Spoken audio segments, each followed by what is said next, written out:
Escuche esta palabra que el Señor me ministró anoche mientras yo estaba orando. Y Él, ministrando mi espíritu, me sacó esta palabra. Y me llevó a aquel verso cuando aquella mujer le dice al profeta: profeta, mi siervo fue un gran siervo de Dios, pero él ya murió. Y ha venido, le dijo, un acreedor, para llevarse a mis hijos como esclavos, para que le paguen la deuda.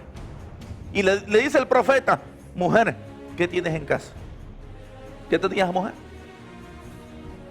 Un poquito de aceite. Ok, le dijo, con eso la haces. La pregunta es aquí, escucha esta palabra. La Biblia dice: alma que pecare, esa morirá.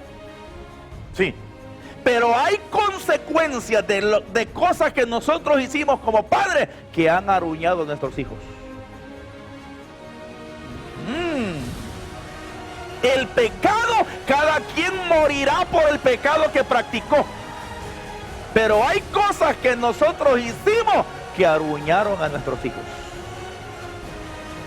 Ahora aquí viene la respuesta, y escúchala por favor, que esa palabra a mí me dio mucha profundidad para yo orar anoche. ¿Quién puede estar persiguiendo a tu hijo, a tu hija?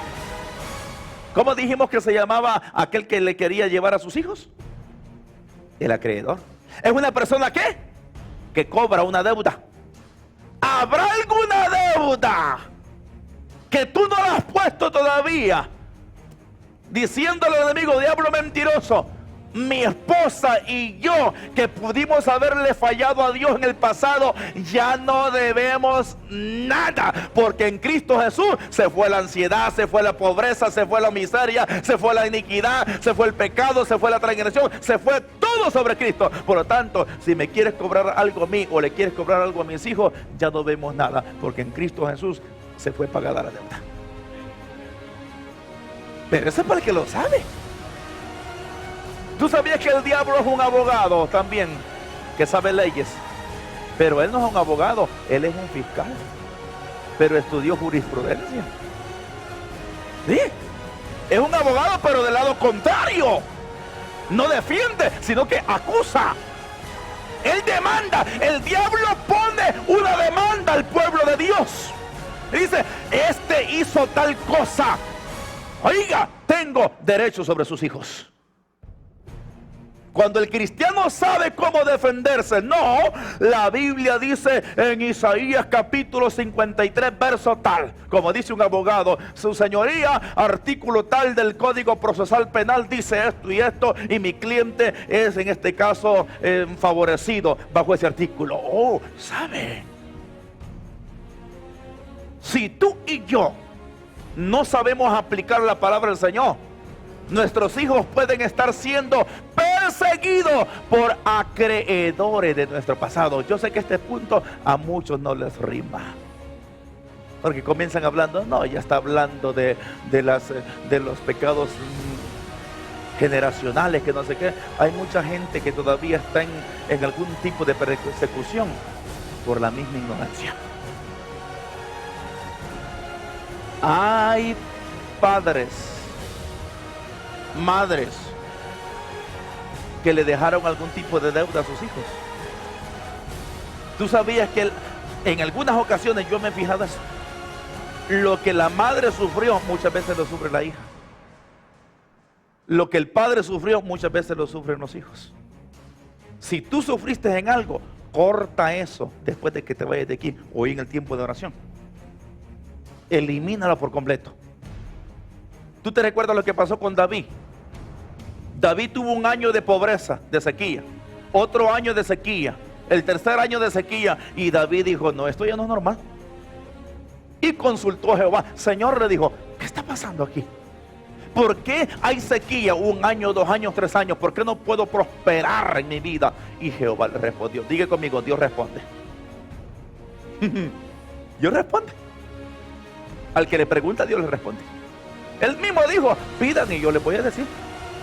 Sí, pidan la respuesta. Pidan la respuesta.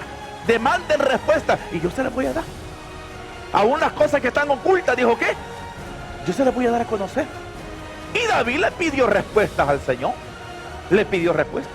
Ok, le dijo, el problema de tu sequía, 1 año, 2 años, 3 años, no es culpa tuya, es por culpa, le dijo, de Saúl, el que estaba antes que tú.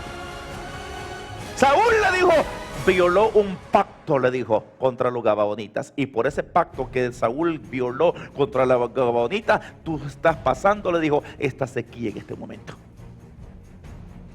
Y ya viene, y David hizo todo, una historia larga que otro día se la puedo contar en una predicación. Y le dijeron, mira, ¿qué quieren ustedes? ¿Qué dinero? Esto. No, le dijo, queremos simplemente que se nos den a la descendencia de aquel hombre que mató a nuestra familia, que era sin duda alguna Saúl. Y ahí iban todos los familiares, el linaje en este caso de Saúl. Y fueron, ¿cómo? Ahorcados. Y en esa línea iba un hombre llamado también Mefiboset. ¿Verdad que sí? La pregunta es, ¿por qué Mefiboset no fue muerto? Porque ya había un pacto entre ¿quién? Entre David y Jonatán. Por eso es que tus hijos y mis hijos no pueden morir en esas áreas. Porque hay un pacto entre nosotros con Cristo. Ay, pastor, no hable de pacto que es demoníaco. El Señor reprenda al diablo. Sí, es que hay gente que se mete a hablar con... Hermano, es que ahora si el cristiano no está bien afinado su oído para oír, va a estar esclavo él y sus hijos. Por el pacto que nosotros tenemos en Cristo Jesús, es que nuestros hijos no van a sufrir lo que tú y yo en este caso hicimos. Bueno, oye, hay que orar con inteligencia y con sabiduría. Y preguntarle como le preguntó David al Señor, ¿por qué está pasando esto en mi familia? Y Jehová le respondió. Hay que cortar áreas que en la familia pueden estarse llevando a cabo.